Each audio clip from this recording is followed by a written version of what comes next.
రక్షణ విషయంలో నిర్లక్ష్యంగా ఉన్నారా? మీరు కలిగి ఉన్న వరమును నిర్లక్ష్యపరుస్తున్నారా? దేవుని చిత్తం తెలిసి కూడా నిర్లక్ష్యంగా ఉన్నారా? అయితే సత్యవాక్కు అనే టీవీ కార్యక్రమాన్ని వీక్షిద్దాం. Praise the lord. Jesus Christ prayer ministries వారు నిర్వహించు సత్యవాక్కు అనే టీవీ కార్యక్రమాన్ని వీక్షిస్తున్న మీ అందరికీ మా వందనాలు. ఇప్పుడు మా మామయ్య గారైన పాస్టర్ ఏ సాల్మన్ రాజు గారు వాక్యోపదేశాన్ని అందించెదరు. మనందరం విని దైవ దీవెనలు పొందుకుందాం. Praise the lord. ప్రభువు నామానికి మహిమ కలుగును గాక.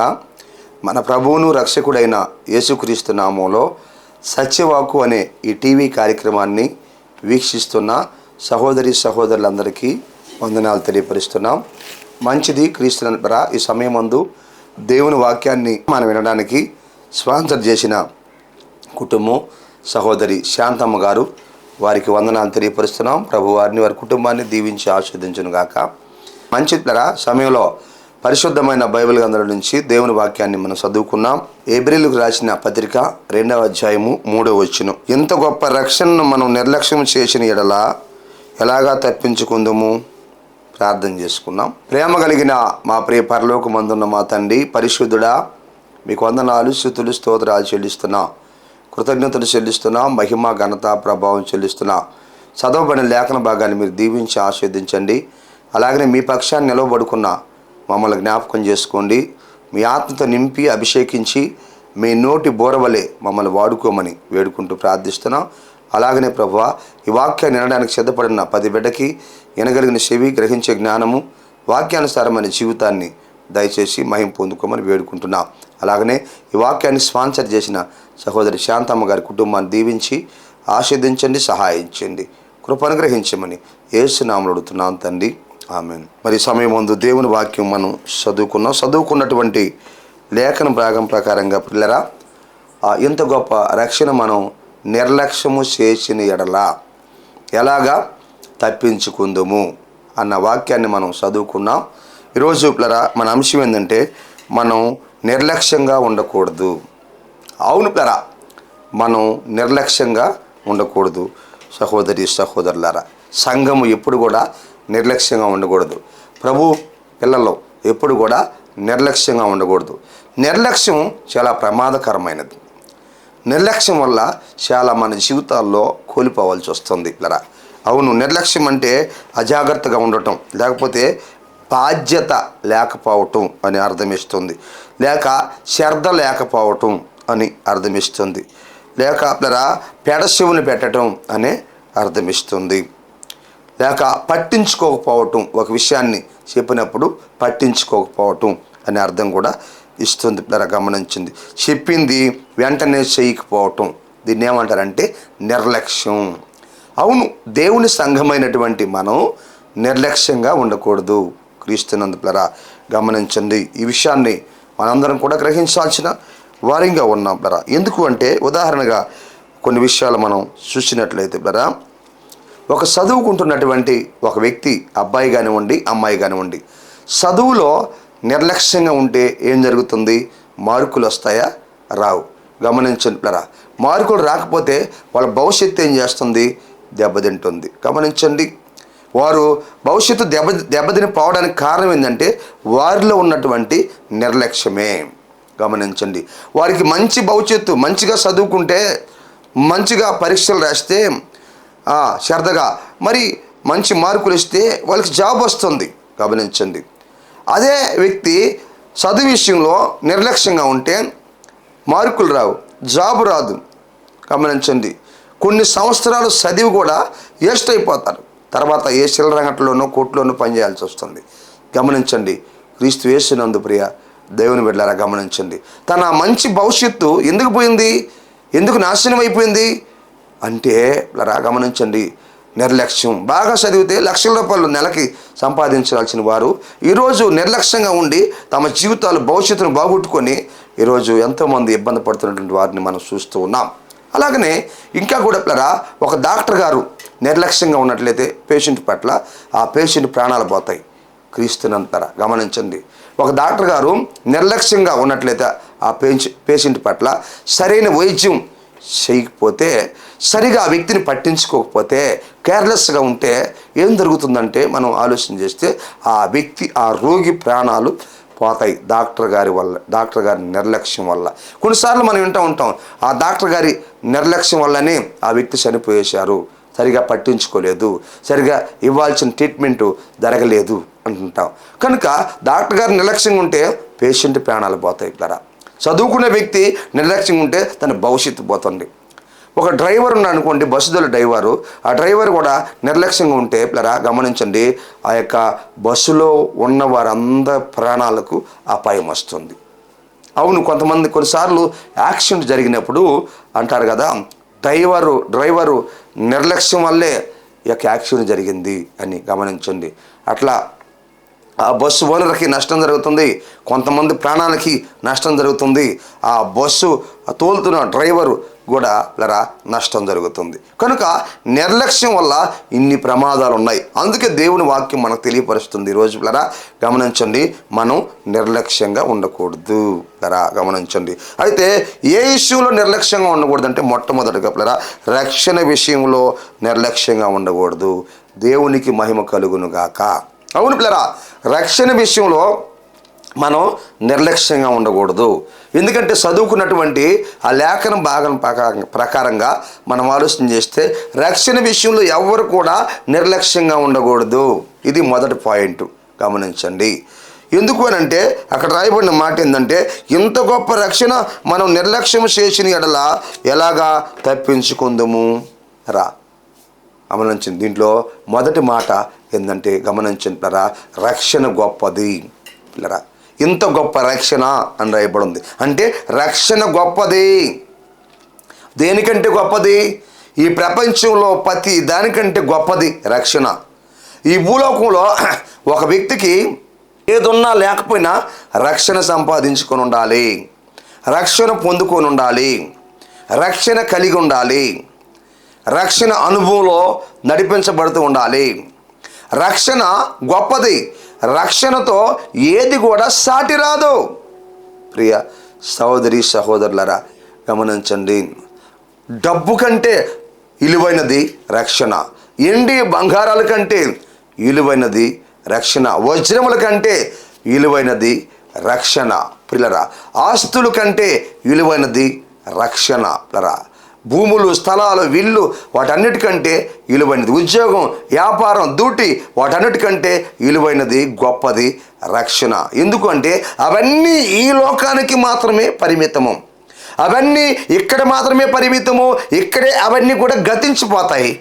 ప్రియ దేవుని బిడ్డలారా రక్షణ అనేది ఒక వ్యక్తికి మరొక జీవితాన్ని ఇస్తుంది, ఒక వ్యక్తికి మరొక భవిష్యత్తును ఇస్తుంది రక్షణ.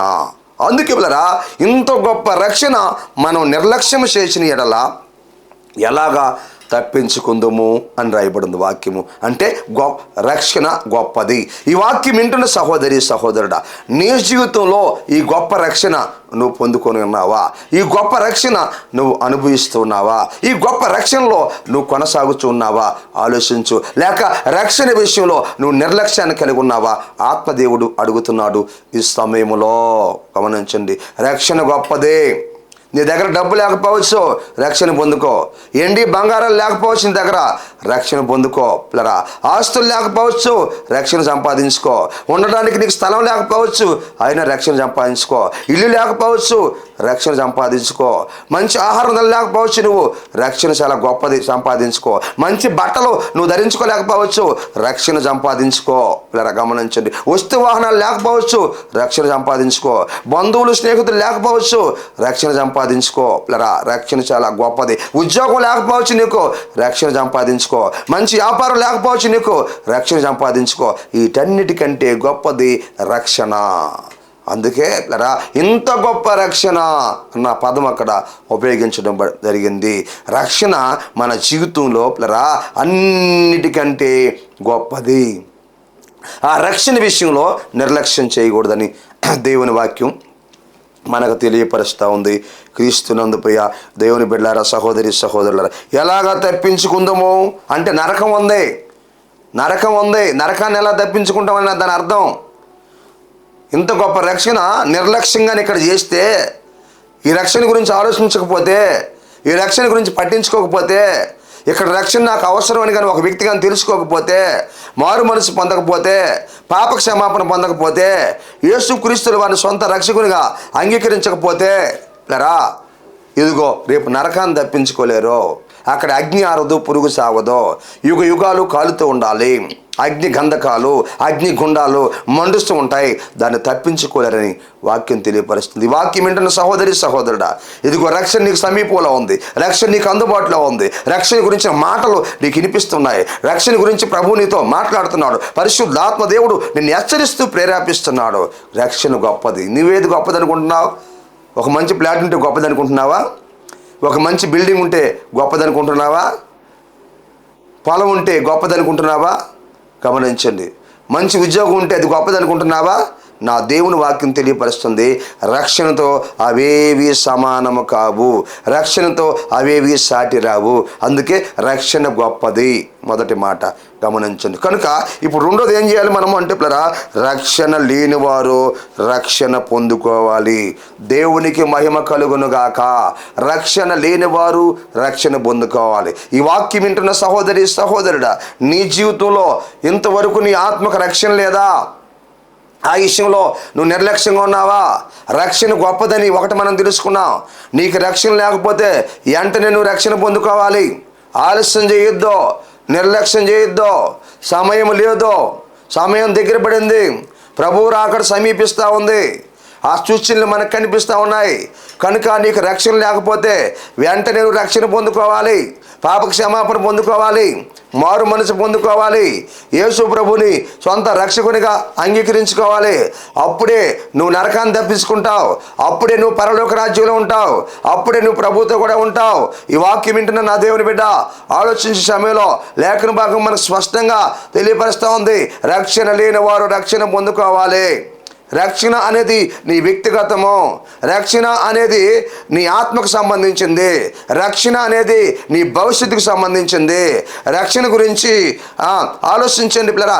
రక్షణ గురించి అది నువ్వు తీసుకోవాల్సిన తీర్మానము.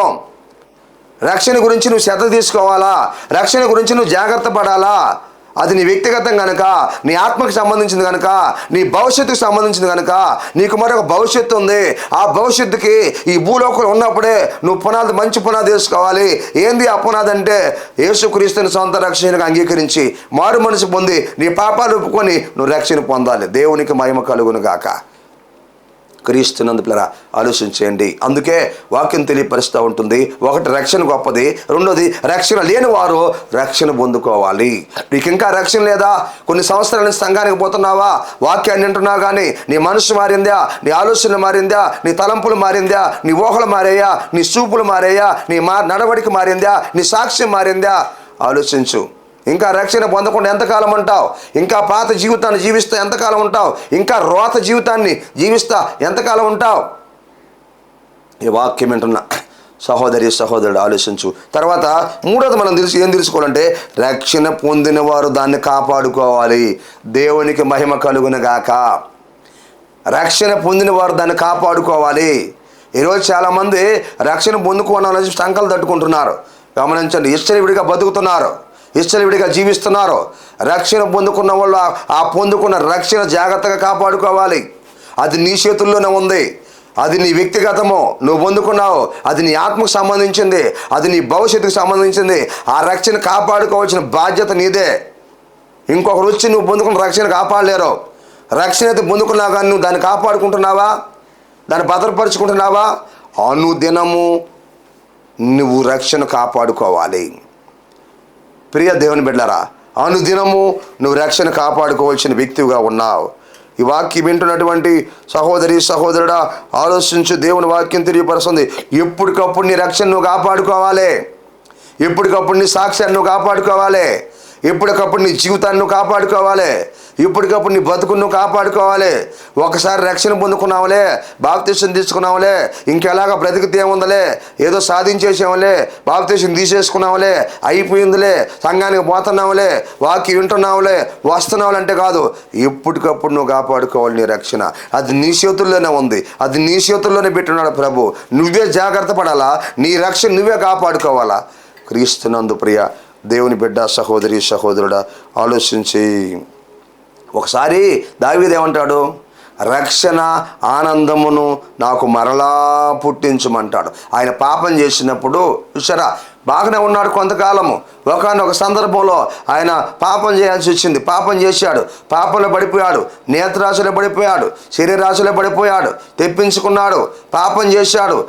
మరి పిల్లరా గమనించండి, చెడిపోయింది ఆయన శరీర ఆలోచనలు చెడిపోయినాయి, చూపులు చెడిపోయినాయి, శరీరం చెడిపోయింది, మలినమైపోయింది. పిల్లరా ఇప్పుడు తెలుసుకున్న తర్వాత ప్రభు దగ్గర పశ్చాత్తాపడుతూ ఏడుస్తూ ప్రార్థన చేస్తున్నాడు. అయ్యా, నీ రక్షణ ఆనందమును నాకు మరలా పుట్టించుము. అంటే ఎప్పుడు బాధ్య రక్షణ అంటే, ఎప్పుడు బాధ్య రక్షణ అంటే నువ్వు రక్షణ ముందు కూడా నిర్లక్ష్యంగా జీవిస్తావే, నిర్లక్ష్యంగా బ్రతకతావే, నిర్లక్ష్యంగా నడిపించబడుతుంటావే, అది ఎంతలే అనుకుంటావే, ఇది ఎంతలే అనుకుంటావే, నీ ఇష్టానుసారంగా జీవిస్తావే, నీకు నచ్చినట్టుగా జీవిస్తావే, నీకు నచ్చినట్టుగా బ్రతకతావే, నీ ఇష్టానుసారంగా విచ్చలవిడిగా బ్రతకతావే, అప్పుడే నీ రక్షణ మలినమైపోద్ది. నీ రక్షణ మురికైపోద్ది క్రీస్తునందు ప్రియ. అప్పుడు నీ సాక్ష్యం చెడిపోద్ది, అప్పుడు నీకు మచ్చబడిపోద్ది క్రీస్తునందు ప్రియ దేవుని బిడ్డారా. ఒక వ్యక్తికి అందుకే దావీదు పాపం చేశాడు కాబట్టి నీ రక్షణ ఆ పాపం చేశాడు కాబట్టి తన పొరపాటు తనకు అర్థమయ్యి దేవుని సన్నిధికి వచ్చి దేవుని సన్నిధిలో ప్రార్థన చేస్తున్నాడు. నీ రక్షణ ఆనందమును నాకు మరలా పుట్టించుము. అంటే నేను దాన్ని కోల్పోయాను, రక్షణ సంతోషాన్ని కోల్పోయాను, రక్షణ ఆనందాన్ని కోల్పోయాను. ఎందుకు కోల్పోయాను? పాపం చేసి కోల్పోయాను, నీకు విరోధంగా ప్రవర్తించి కోల్పోయాను, చేయకూడని పని చేసి కోల్పోయాను, నేను నష్టపోయాను. నాకు అర్థమైంది పాపం ఎంత బలహీనపరుస్తుందో అర్థమైపోయింది. కనుక నీ రక్షణ ఆనందాన్ని అయ్యా నాకు మరలా పుట్టించు. నేను కోల్పోయాను, నేను పోగొట్టుకున్నాను, నేను జారబిడుచుకున్నాను, నీ దయతో క్షమించండి, నన్ను కరుణించండి, నాకు సహాయం చేయమని పశ్చాత్తాపడుతున్నాడు, ఏడుస్తున్నాడు. వాక్యం వింటున్న సహోదరి సహోదరుడా, ఈరోజు రక్షణ పొంది చాలా కాలమైందని చెప్పుకుంటున్నావు, నాకు చాలా అనుభవం ఉందని చెప్పుకుంటున్నావు. నీ రక్షణ జాగ్రత్తగా కాపాడుకుంటున్నావా? ప్రతి దినము అనుదినము నీ రక్షణ కాపాడుకుంటున్నావా? భద్రపరుచుకుంటున్నావా? జాగ్రత్తగా బ్రతుకుతున్నావా? పద్ధతిగా బతుకుతున్నావా? పరిశుద్ధంగా బతుకుతున్నావా? వాక్యానుసారంగా బతుకుతున్నావా? వాక్యానికి లోబడుతున్నావా? ఒక్కసారి ఆలోచించి సమయంలో దేవుని వాక్యం మనకు తెలియపరుస్తూ ఉంది. గమనించండి, ఏ విధంగా బ్రతుకుతున్నావు? నీ మాటలు సరిగా ఉన్నాయా? నీ చూపులు సరిగా ఉన్నాయా? నీ ఆలోచనలు సరిగా ఉన్నాయా? నీ ప్రవర్తన సరిగా ఉందా? నీ జీవితం బ్రతుకు సాక్ష్యం సరిగా ఉందా? ఒకసారి ఆలోచించు. అందుకే రక్షణ పొందిన వారు దాన్ని కాపాడుకోవాలి. క్రీస్తు యేసునందు ప్రియ దేవుని బిడ్డలారా, మత్తయి రాసిన సువార్తలో ఒక ఉపమానం యేసు ప్రభుల వారు మనకు చెప్తాడు. 22వ అధ్యాయం 3వ వచనం కాడి నుంచి 7వ వచనం వరకు తర్వాత మీరు చదువుకుంటే అర్థం చేసుకోండి. ఆయన అంటే నిర్లక్ష్యాన్ని గురించి మనం చూస్తే ఒక రాజు ఉన్నాడు. ఆ రాజుకి ఒక కుమారుడు ఉన్నాడు. ఆ కుమారుడికి వివాహ వయసు వచ్చింది. ఆయన వివాహానికి ఆ కుమారుడి యొక్క వివాహానికి మరి కొంతమందిని ఆయన ఆహ్వానించడం జరిగింది. మరి కొంతమందిని ఆహ్వానించాడు. తర్వాత వివాహ సమయం దగ్గర పడింది, కానీ ఆ వివాహానికి ఎవరు రాలేదు. గమనించండి. ఆ తర్వాత మరి ఒక వ్యక్తిని పంపించాడు, తన దగ్గర ఉన్నటువంటి ఒక వ్యక్తిని పంపించాడు. పంపించినప్పుడు వారు రానొల్లలేదు. చూసారా ఆలోచన. రెండోది, మూడోది ఇంకొక ఇద్దరిని పంపించారు. అప్పుడు పంపించినా కానీ వాళ్ళు రాలేదు. చూడండి, ఆ రాజు తన కుమారుని యొక్క వివాహానికి ఆ ఇందుకి వాళ్ళని గణపరచాలని, వాళ్ళని మహింపరచాలని, వారిని సంతోషింపజేయాలని, వారిని ఆనందింపజేయాలని 3 సార్లు వర్తమానాన్ని పంపించాడు. ఒకసారేమో తన కుమారుడు వివాహం గురించి తెలియపరిచాడు, కానీ వివాహ సమయానికి వాళ్ళు రాలేదు. ఆ వివాహ ఇందుకి వాళ్ళు రాలేదు. రెండోసారి ఒక సైనికుని పంపించాడు. వారు రానోళ్ళకపోయిరి, అయ్యా రాలేదయ్యా అని చెప్పాడు. మరలా మూడోసారి మళ్ళా సైనికులు పంపించారు. గమనించండి, పంపిస్తే వాళ్ళు మూడోసారి కూడా రాలేదు. క్రీస్తు యేసునందు పిల్లరా గమనించండి, ఎందుకు పిలిచాడు? తన కుమారుని యొక్క వివాహానికి. ఆ తండ్రి ఎవరు? తండ్రి అయిన దేవుడు. ఆ కుమారుడు అయినటువంటి యేసుక్రీస్తుల ఆ కుమారుడు ఎవరు? ప్రభు యేసుక్రీస్తుల వారు. ఆహ్వానించబడినటువంటి వారెవరు? ఇదిగో భూలోకం ఉన్నటువంటి మనుషులకు సాదృశ్యంగా ఉంది, నరులకు సాదృశ్యంగా ఉంది. క్రీస్తుని వాళ్ళు రానొల్లకపోయి అంటే ఆయన వివాహానికి ఆ ఇందు ఆరగించడానికి, వాళ్ళని గణపరచడానికి, వాళ్ళని మహింపరచడానికి, వాళ్ళకి ఇలివివ్వడానికి, వాళ్ళని ప్రేమించి వాళ్ళని ఆహ్వానిస్తే వీళ్ళు నిర్లక్ష్యపరిచారు. క్రీస్తునందు పిల్లరా గమనించండి. ఆ తర్వాత మనుషులు పోయినప్పుడు చెబుతున్నారు, ఒకరేమో అంటున్నాడు క్రీస్తునందు పిల్లరా, ఒకడినేం పొలం చూడాలి అంటున్నాడు వెళ్ళి. వివాహం ఎందుకు పిలిస్తే ఒకడు అంటాడు నేను పొలం చూడాలని ఒక వ్యక్తి అంటున్నాడు పిల్లరా గమనించండి. మరొక వ్యక్తి అంటాడు ఇదిగో నేను వర్తకానికి పోవాలి అంటున్నాడు, అనగా నేను వ్యాపారానికి పోవాలంటున్నాడు. మరి మిగిలిన వారు ఏం చేశారంటే తక్కిన వారందరూ ఆ పిలవడానికి వచ్చినటువంటి రాజుగారి దగ్గర నుంచి పిలవడానికి వచ్చిన వ్యక్తిని పట్టుకొని చంపేశారు. క్రీస్తు యేసునందు పిల్లరా చూడండి, రాజుగారి మాట అంటే ఎంత నిర్లక్ష్యమో. మొదట విషయాన్ని చెప్పాడు, రెండోసారి మనిషిని పంపించాడు, మూడోసారి కూడా మనుషుల్ని పంపిస్తే పిల్లరా గమనించండి పట్టుకొని కొట్టి చంపేశారు. ఒకరేమో పిల్లరా పొలం చూడాలన్నాడు, ఇంకొక అతనేమో వ్యాపారానికి పోవాలన్నాడు. నిర్లక్ష్యం. ఈరోజు ఈ వాక్యం వింటున్న సహోదరి సహోదరుడా, ఇదిగో దేవుడి సన్నిధిలో ఆత్మీయ ఆహారాన్ని నీకు పెట్టడానికి సంఘాల్లోకి నిన్ను ఆహ్వానిస్తూ ఉంటే, ఆరాధనకి నిన్ను ఆహ్వానిస్తూ ఉంటే పొలానికి వెళ్తున్నావా, పొలం పనికని వెళ్తున్నావా, ఏదో పనికని వెళ్తున్నావా, పొలం మీద నీ మనసు పెట్టున్నావా, పొలం పనులకు వెళ్తున్నావా, సంపాదిస్తున్నావా, సంపాదన పడి ఉన్నావా, ఆయన ఆహారం పెట్టడానికి, ఆత్మీయ ఆహారం పెట్టడానికి, ఆత్మీయ ఇందు నీతో పంచుకోవడానికి సంఘంలోకి ఆహ్వానిస్తుంటే పొలం పనులకు వెళ్తున్నావా? మరొక వ్యక్తి వర్తకానికి వెళ్తున్నాడు, వ్యాపారానికి. ఈరోజు కూడా అనేక మంది సంఘానికి రాకుండా, దేవుణ్ణి ఆరాధించకుండా, వాక్యాన్ని వినకుండా వ్యాపారాలకు వెళ్ళిపోతున్నారు. డబ్బు శాశ్వతమా, ధనమని నమ్ముకున్న వాడు పాడైపోతాడు అని వాక్యం రాయబడి ఉంది. ప్లరా ధనము మనిషిని పాడు చేస్తుంది. దేవుని కంటే ఎక్కువగా దేన్ని నువ్వు ప్రేమించకూడదు ప్లరా. దేవుని నువ్వు ఆరాధించాలి. సాకులు చెప్తున్నారు, నెపాలు చెబుతున్నారు, నేను వర్తకానికి పోవాలంటున్నారు. ఈరోజు కూడా అనేక మంది వ్యాపారాలకు వెళ్ళిపోతున్నారు. నీకు వ్యాపారం ఎక్కువ, ప్రభు ఎక్కువ. నీకు డ్యూటీ ఎక్కువ, ప్రభు ఎక్కువ. నీకు ఉద్యోగం ఎక్కువ, ప్రభు ఎక్కువ. నీకు పొలం పని ఎక్కువ, ప్రభు ఎక్కువ. ఆరాధన ఎక్కువ, వాక్యం ఎక్కువ. జ్ఞాపకం చేసుకో. వాక్యం వింటున్న దేవుని బిడ్డ, నామకార్థంగా జీవించొద్దో ఎడవబడతావు, నామకార్థంగా జీవించొద్దో వదిలిపెట్టబడతావు, నామకార్థంగా జీవించొద్దో నష్టపోతావు చివరికి. వాక్యం వింటున్న దేవుని బిడ్డ, నీతో ఎవరో చెప్పకపోవచ్చో, ఈరోజు ప్రభు నీతో మాట్లాడుతున్నాడు. ఆలోచించు. దేవుని వాక్యం తెలియపరిస్తే ఎలా బ్రతుకుతున్నావు? నిర్లక్ష్యంగా ఉన్నావా? ఆలోచించు. అందుకని ఈ వాక్యం వింటున్నటువంటి నా ప్రియ సహోదరి సహోదరుడా, వాక్యం చెప్తుంది చక్కటి మాటను మనం చూస్తూ ఉన్నాము. మనం నిర్లక్ష్యంగా ఉండకూడదు. అంశంలో చూస్తున్నాము, ఏ విషయంలో? రక్షణ విషయంలో నిర్లక్ష్యంగా ఉండకూడదు. ఎందుకని? ఒకటి, రక్షణ గొప్పది. రెండు, రక్షణ లేని వారు రక్షణ పొందుకోవాలి. మూడు, రక్షణ పొందుకున్న వాళ్ళు పొందుకున్న రక్షణ జాగ్రత్తగా కాపాడుకోవాలి. దేవునికి మహిమ కలుగును గాక. రెండోది మనం చూద్దాం, ఏ విషయంలో మనం నిర్లక్ష్యంగా ఉండకూడదంటే మనలో ఉన్న వరములను నిర్లక్ష్యపరచకూడదు. దేవునికి మహిమ కలుగును గాక. అవును పిల్లరా, మనలో ఉన్న వరములను మనం నిర్లక్ష్యపరచకూడదు. దేవుడు కొన్ని వరాలు ఇచ్చుంటాడు మనకి. ఆ వరాల్ని నిర్లక్ష్యపరచకూడదు. ఆ తలాంతుల్ని నిర్లక్ష్యపరచకూడదు.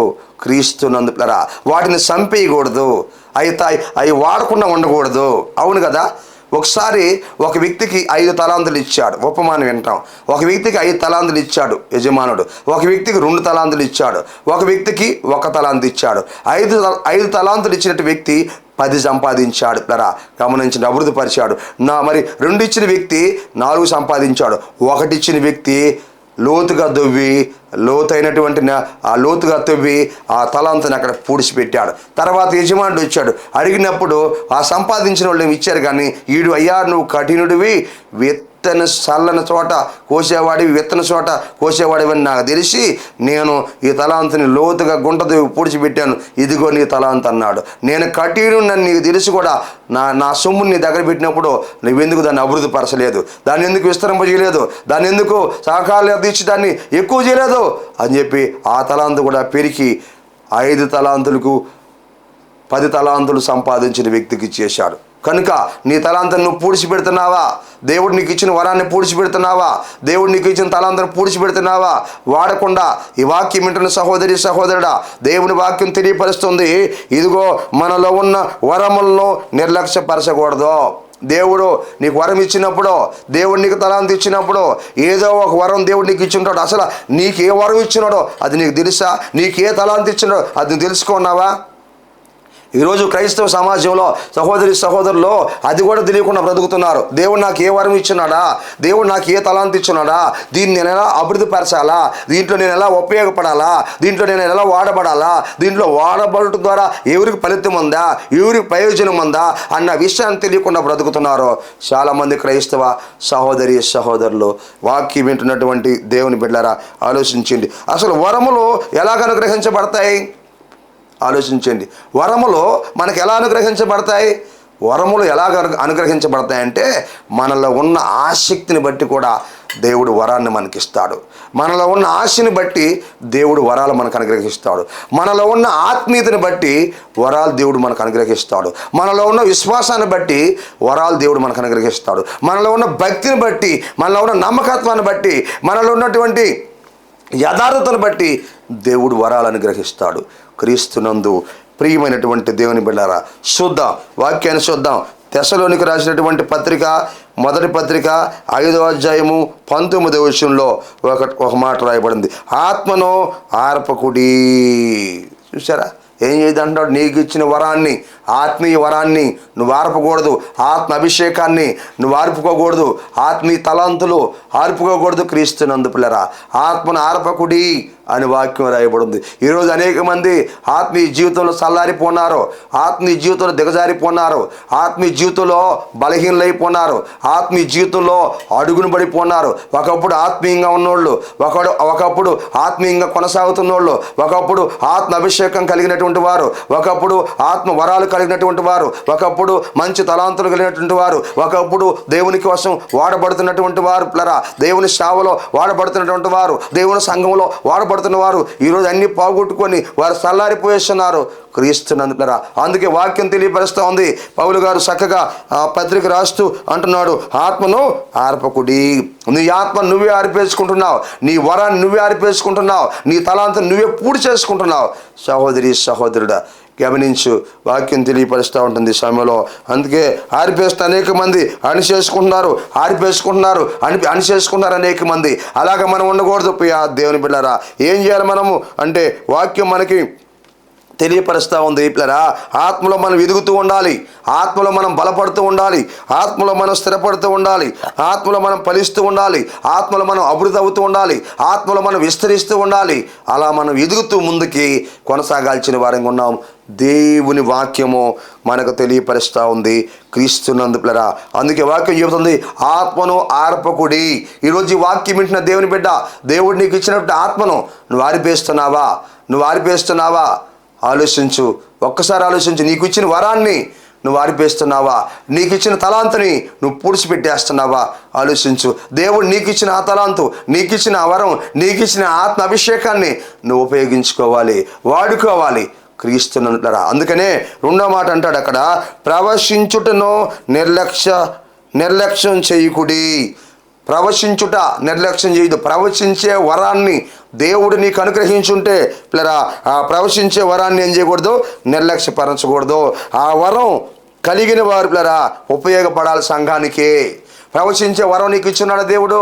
అయితే ఆ ప్రవచించే వరము నీకు ఇచ్చున్నప్పుడు నువ్వు సంఘానికి ఉపయోగపడాలా, సంఘ క్షేమాభివృద్ధి కొరకై నువ్వు ఉపయోగపడాలా, సంఘ అభివృద్ధి కొరకై నువ్వు ఉపయోగపడాలా, సమాజంలో ఆత్మలో రక్షణలోకి రావడానికి నువ్వు ఉపయోగపడాలా. ఆ ప్రవచించే వరాన్ని దేవుడికి ఇచ్చుంటే, ఆ ప్రవచించే తలాంతును దేవుడికి ఇచ్చుంటే నీ ఆత్మను ఆర్పుకోవద్దు. ప్రవచించుటను ఏం చేయొద్దు అంటున్నాడు అక్కడ, నిర్లక్ష్యపరచకుడి. ప్రవచన వరాన్ని నీకు ఇచ్చున్నాడా, నిర్లక్ష్యం చేయొద్దు. ఆ వరాన్ని నువ్వు సంఘంలో వాడి, ఆ సంఘంలో ఉపయోగపడు. నువ్వు ఆ వరం ద్వారా సంఘానికి ఉపయోగపడు, సంఘంలో వాడబడు పిల్లరా. సంఘంలో వాడబడే వ్యక్తివిగా ఉండు. సంఘానికి నువ్వు ఉపయోగపడాలి. క్రీస్తు యేసునందు ప్రియ దేవుని బిడ్డలారా ఆలోచించు. అదిగో సమాజంలో ఆత్మల కొరకై ఆ వరాన్ని ఉపయోగించాలి. అనేక మంది ఆత్మరక్షణ పొందుకుంటారు.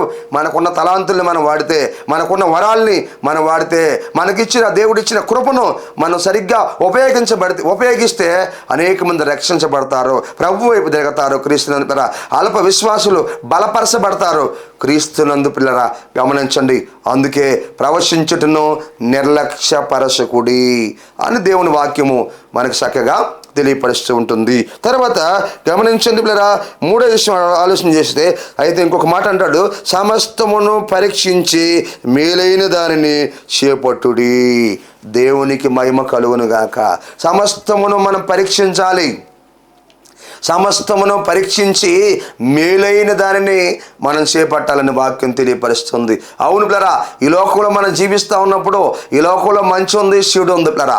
కనుక ఈ లోకంలో ఎంతో చెడు మనం చూడగలం పిల్లరా. ఎందుకు అని అంటే మనం దేవుని సంఘానికి వస్తున్నప్పుడు దేవుడు మనకు అన్నీ నేర్పిస్తూ ఉన్నాడు. ఏది మంచా ఏది చెడా అని నేర్పిస్తున్నాడు.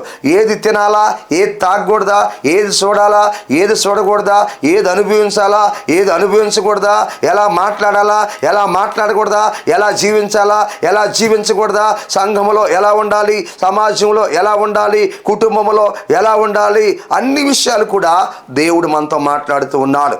కనుక పిల్లరా, అన్ని సంఘంలో మనకు ఆయన నేర్పిస్తూ ఉన్నాడు. వాక్యము ద్వారా మనతో మాట్లాడుతున్నాడు. మేలు గురించి కీడు గురించి మాట్లాడుతున్నాడు. ఆశీర్వాదాల గురించి శాపాన్ని గురించి మాట్లాడుతున్నాడు. అన్ని విషయాలు సంఘములో దేవుడు మనకు నేర్పిస్తున్నాడు. ప్రభువు మనకు నేర్పిస్తున్నాడు. అయితే పునరుద్ధాన దినాన మన సంఘానికి వచ్చి దేవుని వాక్యాన్ని నేర్చుకుంటున్నాం. తిరిగి మళ్ళా సమాజంలోకి మనం వెళ్తున్నాం. 6 దినాలు మళ్ళా తిరిగి సంఘంలోకి సమాజంలోకి వెళుతున్నాం పిల్లరా. మనుషుల మధ్యలో మనం తిరుగుతున్నాం. మనుషుల మధ్యలో చాలా చెడు ఉంది పిల్లరా. గమనించండి, మనుషుల మధ్యలో మంచి కొంత ఉంటే చెడు చాలా ఎక్కువగా ఉంది. కనుక మనం తీసుకునే నిర్ణయాలు పిల్లరా చాలా చక్కటి అయి ఉండాలి, మంచి అయి ఉండాలి. అందుకే వాక్యం చెబుతుంది, సమస్తమును మనం పరీక్షించాలి. ఏది మంచిదా, దేవుని వాక్యం అలా చెప్తుంది. ఇదిగో సమాజంలో ఎలా ఉంది, దీన్ని నేను ఏది కోరుకోవాలి, ఏది ఆశించాలి, ఏది కోరుకోవాలి, దేన్ని తీసుకోవాలి, దేన్ని అనుభవించాలి అని సమస్తమును మనము పరీక్షించాలి. వాక్యం వింటున్న సహోదరి సహోదరుడా, నీ జీవితంలో దేవుడు అన్నీ నీకు నేర్పిస్తున్నాడు కనుక సమస్తమును పరీక్షించి మేలైన దాన్ని చేపట్టు. ప్రజల మధ్యలోకి వెళుతున్నావు. లోకంలో పాపం ఉంది, లోకంలో శాపం ఉంది, లోకంలో సాతానుడు ఉన్నాడు, లోకంలో అపవిత్రత ఉంది. నువ్వెప్పుడో ఒక వారానికి ఒక పర్యాయం మందిరానికి వస్తావు, సంఘానికి వచ్చి వాక్యాన్ని అంటావు, మరలా మిగతా 6 రోజులు ఎక్కడ ఉంటావు? ఇదిగో నువ్వు వెళ్ళిపోయి లోకంలో ఉంటావు. లోకములో చెడు ఉంది, లోకంలో మోసం ఉంది, లోకంలో అన్యాయం ఉంది, లోకంలో అక్రమం ఉంది, లోకంలో కుట్ర ఉంది, లోకంలో చాలా ప్రమాదకరమైన పరిస్థితులు ఉన్నాయి. అయితే ఒక దేవుని బిడ్డగా నువ్వు సమస్తమును పరీక్షించాలా. సమస్తమును పరీక్షించి మేలైన దాన్ని చేపట్టాలా. క్రీస్తునందు పిల్లరా గమనించండి, ఎందుకు మేలైన దాన్ని చేపట్టాలంటే నీకు జ్ఞానం ఇచ్చి, తెలివిచ్చి, వివేచనిచ్చి సంఘములో ప్రభు అన్నీ ఏం చేస్తాను నీకు నేర్పిస్తున్నాడు. అందుకే ఈరోజు మేలైన వాటినే నువ్వు చేపట్టాలి, మేలైన వాటినే అనుభవించాలి. దేవునికి మహిమ కలుగునుగాక. అందుకే వాక్యం తెలియపరుస్తూ ఉంది, క్రీస్తునందురా ఇంత గొప్ప రక్షణ మనం నిర్లక్ష్యము చేసిన ఎడల ఎలా తప్పించుకుందాము. ఒకటి మనం చూసాము రక్షణ విషయంలో నిర్లక్ష్యంగా ఉండకూడదు. రెండోది మనలో ఉన్న వరములను నిర్లక్ష్యపరచకూడదు. మూడోది దేవుని చిత్తం తెలిసి నిర్లక్ష్యంగా ఉండకూడదు. దేవునికి మహిమ కలుగును గాక. దేవుని చిత్తం తెలిసి కూడా నిర్లక్ష్యంగా ఉండకూడదు. సహోదరి సహోదరుడా ఆలోచించేయండి, దేవుని వాక్యం తెలియపరుస్తుంది. మూడోదిగా దేవుని చిత్తం తెలిసి నిర్లక్ష్యంగా మనం ఉండకూడదు. ఈరోజు చాలామంది దేవుని చిత్తం తెలిసి కూడా నిర్లక్ష్యంగా ఉంటున్నారు. దేవుని ఇష్టం తెలిసి కూడా నిర్లక్ష్యంగా ఉంటున్నారు. ప్రమాదంలో పడిపోతావు, చిక్కుల్లో పడిపోతావు, సమస్యల్లో పడిపోతావు, ఇబ్బందుల్లో పడిపోతావు. క్రీస్తునందు ప్రియ దేవుని బిడ్డలారా ఆటంకాల్లో పడిపోతావు. దేవుని లేఖనం తెలియపరుస్తూ ఉంది. ఈ వాక్యం వింటున్నటువంటి నా దేవుని బిడ్డ ఆలోచించే సమయంలో పరిశుద్ధాత్మ దేవుడు నీతో మాట్లాడుతున్నాడు. దేవుని చిత్తం నీకు తెలుసా? అయితే నువ్వు నిర్లక్ష్యంగా ఉండకూడదు. దేవుని చిత్తం తెలిసి కూడా చాలామంది నిర్లక్ష్యంగా ఉంటున్నారు. దేవుడి ఇష్టం తెలిసి కూడా చాలామంది నిర్లక్ష్యంగా ఉంటున్నారు. దేవుని సంకల్పం తెలిసి కూడా చాలామంది నిర్లక్ష్యంగా ఉంటున్నారు. ఆ నిర్లక్ష్యం పనికిరాదు నీకు. ఎందుకంటే వాక్యం తెలియపరుస్తూ ఉంది. లూకా రాసినటువంటి సువార్త 12వ అధ్యాయము 47వ వచనంలో ఈ రీతిగా ఉంది. తన యజమానుని చిత్తం ఎరిగి ఉండి సిద్ధపడక అతని చిత్తము చొప్పున జరిగింపకుండు దాసునికి అనేకమైన దెబ్బలు తగులును.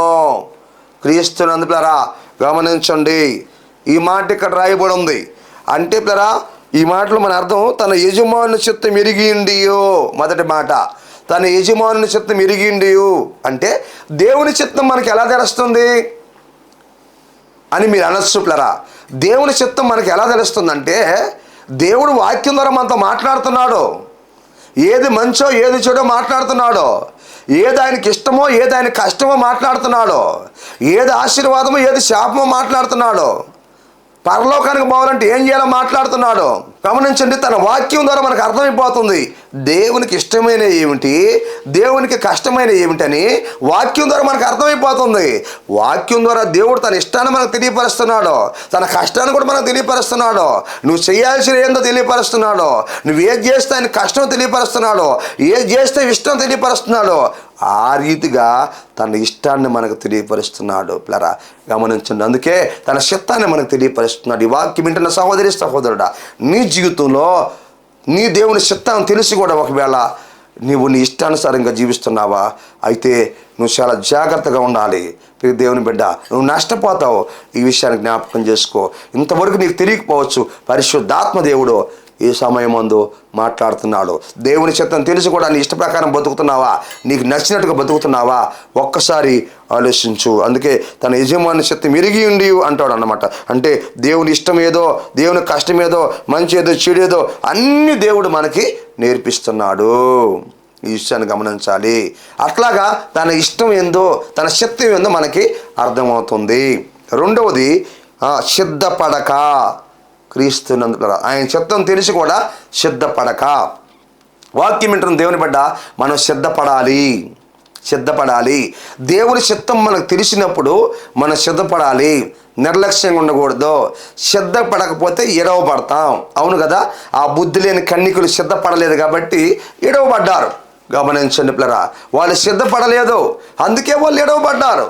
ఈరోజు నువ్వు కూడా నీ యజమానుడు అనగా నీ ప్రభు చిత్తము ఇరుగుండి కూడా నువ్వు కానీ సిద్ధపడకపోతే ఎడవబడతావు. రేపు నువ్వు గుండెలు బాదుకున్నా కానీ నీకు మార్గం ఉండదు. ఎందుకంటే ఇప్పుడే నువ్వు సరి చేసుకోవాలి, ఇప్పుడే నువ్వు దిద్దుకోవాలి, ఇప్పుడే నీ బ్రతుకును మార్చుకోవాలి, ఇప్పుడే అన్ని విధాలుగా నువ్వు సిద్ధపడాలి. గమనించు ప్రియ దేవుని బిడ్డలారా, ఒక పెళ్లి కుమార్తె వలె సిద్ధపడాలి. ఆ పెళ్లి కుమారి యొక్క రాక త్వరగానే ఉంది, సిద్ధపడాలి. ఈరోజు నువ్వు సిద్ధపడున్నావా? ఆత్మీయంగా ఎదుగుతున్నావా? ఆత్మీయంగా బలంగా ఉన్నావా? ఆత్మీయంగా స్థిరంగా ఉన్నావా? ఆత్మీయ జీవితంలో ఫలిస్తున్నావా? ఆత్మీయ జీవితంలో విస్తరిస్తున్నావా? ఆత్మీయ జీవితంలో వృద్ధిలోకి వస్తున్నావా? గమనించు, సిద్ధపడున్నావా? గమనించు. నీ కొరకై అశాశ్వతమైన లోకంలో ఇక్కడ ఎన్నింటినో నువ్వు సిద్ధపరుచుకుంటున్నావు. అసలు నువ్వు సిద్ధపడ్డావా? నీ జీవితం పాడైపోతే ఏం చేస్తావు? రేపు ఈ భూలోకంలో తాత్కాలికంగా బతికే ఈ లోకంలోనే అన్నింటినీ నువ్వు సిద్ధపరుచుకుంటున్నావు. అసలు నువ్వు సిద్ధపడుతున్నావా? ప్రభు రాకడ కొరకై పరలోక రాజ్యానికి నువ్వు సిద్ధపడుతున్నావా? ఇక్కడ అన్ని సిద్ధపరచుకుంటున్నావు, అన్ని వసతులు సిద్ధపరచుకుంటున్నావు, అన్ని వనరులు ఇక్కడ సిద్ధపరచుకుంటున్నావు, కావాల్సిన అన్ని సిద్ధపరచుకుంటున్నావు. ఇక్కడ అశాశ్వతమైన లోకంలో ఎప్పుడు నువ్వు నీ జీవితం ముగించబడుతుందో తెలియదు, ఎప్పుడు నీ బతుకో ముగించబడుతుందో తెలియదు. నువ్వు సిద్ధపడ్డావా? సహోదరుడా సహోదరి ఆలోచించు. తన యజమానుని చిత్తం ఇరిగియుండియో ఒకటి. రెండోది సిద్ధపడక. మూడోది అతని చిత్తము చొప్పున జరిగింపక ఉండు దాసునికి అనేకమైన దెబ్బలు తగులును. ఎందుకంటే తెలిసి కూడా చేయలేదు కాబట్టి. గమనించండి, అనేకమైన దెబ్బలు తగలుతాయి. ఈ వాక్యం వింటున్న దేవుని బిడ్డ, దేవుని చిత్తం తెలిసి కూడా నువ్వు ఆ చిత్తం ప్రకారం చేయకపోతే అనేకమైన దెబ్బలు తగలుతాయి. ఇప్పటికే నీకు తగులున్నాయి దెబ్బలు, ఇంకా తగలకు ముందే జాగ్రత్త పడు. కొంతమంది నష్టాలు అనుభవించడానికి కారణం ఏంది? కొంతమంది కష్టాలు అనుభవించడానికి కారణం ఏంది?